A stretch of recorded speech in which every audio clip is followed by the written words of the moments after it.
At the shelter, the first thing you noticed was the noise.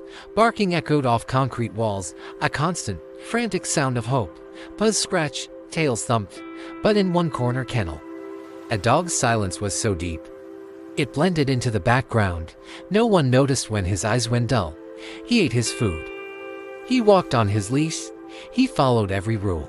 On paper, he was a good dog, but in reality, something inside him was slowly closing down. When he first arrived, his eyes had been different, bright, curious, searching every face that passed.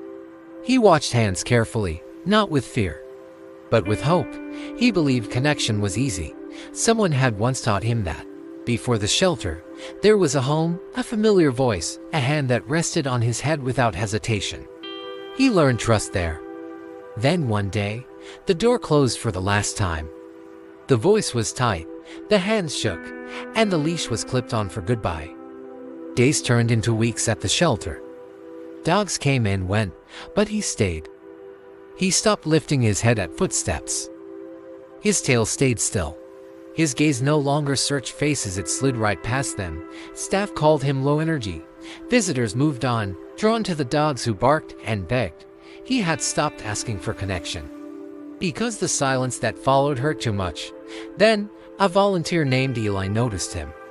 Not because he did anything, but because he did nothing at all. Eli crouched near the kennel and just waited. The dog didn't move, just looked through him, his eyes dim as if the world was out of focus. "That's not shyness," Eli murmured. "That's giving up." The dog's ears twitched. Someone finally saw him. Eli didn't reach for him. He just sat there, letting the silence be. He knew connection doesn't start with touching, it starts with presence. From then on, Eli visited every shift. No commands, no expectations. Just quiet company. Slowly, the dog started to change. His eyes would follow Eli. He'd lean a little closer on walks. Trust, when broken, doesn't return with a bang. It returns quietly, in moments no one claps for. One morning, a family came to the shelter. When they reached his kennel, they stopped not because he barked, but because he met their eyes, calmly, steadily. The dullness was gone. In its place was a quiet openness. Eli watched from across the room, his heart tight.